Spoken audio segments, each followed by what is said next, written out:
Shalom, menjadi miskin itu baik. Firman Tuhan terambil dari Matius 5 ayat yang ketiga. Berbahagialah orang yang miskin di hadapan Allah, karena merekalah yang punya kerajaan surga. Saudara, menjadi miskin bukanlah sesuatu yang patut disesali. Sebaliknya, menjadi miskin adalah satu-satunya jalan menuju kasih karunia. Matius 5 ayat 3, Yesus mengajarkan bahwa orang yang miskin di hadapan Allah akan mewarisi kerajaan surga. Pertanyaannya, apa yang dimaksud dengan menjadi miskin di hadapan Allah? Bukan berarti kita harus miskin secara ekonomi atau secara material, melainkan kita harus memiliki hati yang rendah hati, yang mengakui bahwa kita tidak memiliki apa-apa tanpa Tuhan. Kita bergantung sepenuhnya kepadanya dan tidak mengandalkan kekuatan atau harta duniawi. Saudara, menjadi miskin di hadapan Allah berarti kita harus melepaskan kesombongan dan juga kepercayaan diri kita sendiri. Kita harus mengakui bahwa kita tidak dapat melakukan apa-apa tanpa pertolongan Tuhan. Saudara yang kasih Tuhan, dengan menjadi miskin di hadapan Allah, maka kita akan menerima kasih karunia yang limpah dari Tuhan. Kita akan menerima kekuatan, kebijaksanaan, dan damai sejahtera yang hanya dapat ditemukan di dalam Tuhan. Saudara yang dikasihi Tuhan, apa sih artinya menjadi miskin? Kemiskinan ini membuka pintu bagi kasih karunia. Saudara, saat kita mengakui kelemahan kita, Tuhan itu datang dengan kekuatannya. Saat kita sadar bahwa kita tidak bisa menyelamatkan diri sendiri, Tuhan menawarkan keselamatannya. Ini adalah jalan menuju kerajaan surga. Bukan melalui kekayaan, kebanggaan, atau prestasi kita, tetapi melalui kerendahan hati dan pengakuan bahwa hanya Tuhan yang bisa mencukupi segalanya. Saudara yang dikasihi Tuhan, ketika kita hidup dengan sikap miskin di hadapan Allah, maka kita menjadi lebih peka terhadap kebutuhan orang lain. Lebih mudah untuk bersyukur atas berkat kecil dan lebih terbuka terhadap pimpinan Tuhan. Menjadi miskin itu baik, itu adalah jalan menuju kekayaan kasih karunia.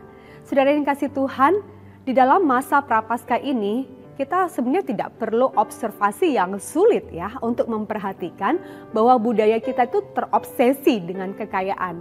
Kita tuh sangat tertarik dengan kehidupan orang kaya yang memiliki segala sesuatu, yang memiliki rumah, harta benda yang banyak, mobil dan segalanya. Bahkan juga kita seringkali tertarik dengan orang yang memiliki kehidupan rohani yang kaya. Namun saudara yang kasih Tuhan, masa prapaskah ini menghentikan kita supaya kita membeli narasi yang sama sekali berbeda. Narasi itu ditemukan di dalam beberapa kata sederhana dari Yesus. Berbahagialah orang yang miskin di hadapan Allah, karena merekalah yang mempunyai kerajaan Allah. Bagaimana mungkin kehidupan yang miskin menjadi kehidupan yang baik? Saudara, ini adalah pertanyaan-pertanyaan yang dipaksa untuk kita hadapi dan jawab. Saudara yang kasih Tuhan, pada dasarnya tidak ada orang yang kaya di hadapan Allah. Tidak ada seorang pun yang bisa mencapai sesuatu dengan caranya sendiri. Tidak ada seorang pun yang benar sendiri. Tidak ada seorang pun yang mengasihi sebagaimana mestinya dengan kekuatannya sendiri. Tidak ada seorang pun secara alami memiliki semua motivasi yang benar dari dirinya sendiri. Tidak ada seorang pun yang pikirannya benar-benar murni dari dirinya sendiri. Saudara, kekayaan rohani dengan usaha sendiri itu adalah hayalan. Orang yang berhasil meyakinkan diri sendiri bahwa mereka baik-baik saja itu sebenarnya berada dalam masalah.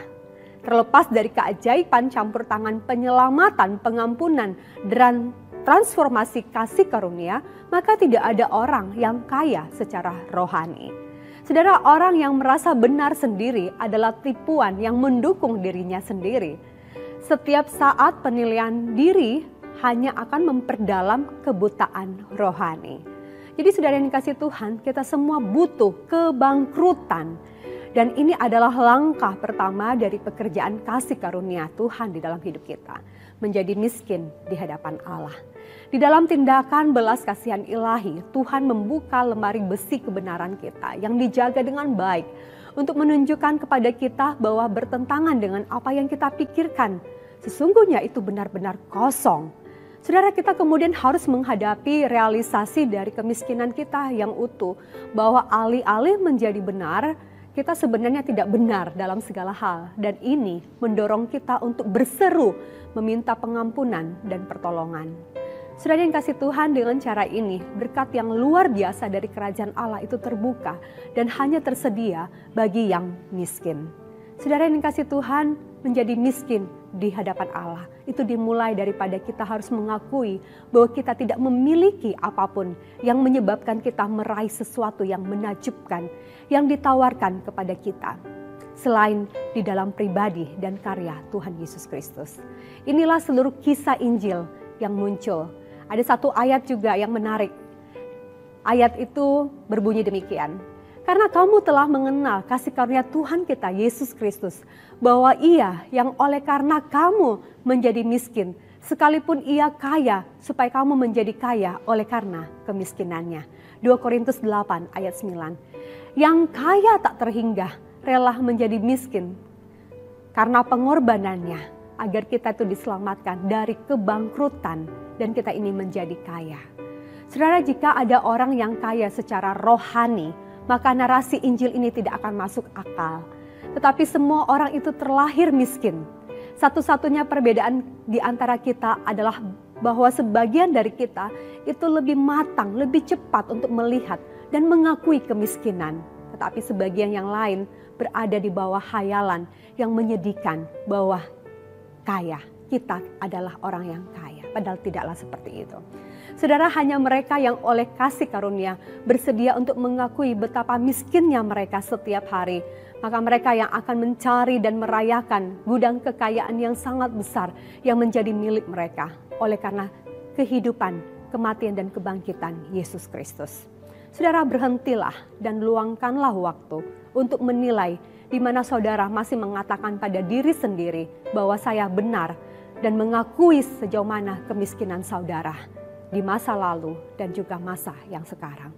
Sehingga saudara benar-benar bisa merayakan kekayaan yang dulu tak terjangkau yang adalah milik saudara. Bukan karena apa yang telah saudara lakukan, tetapi karena apa yang telah dilakukan kepada saudara oleh pribadi yang terkaya itu, yang pernah hidup menjadi miskin. Supaya kita oleh karena Kristus menjadi kaya, melebihi imajinasi kita akan kekayaan benda-benda fisik yang sementara.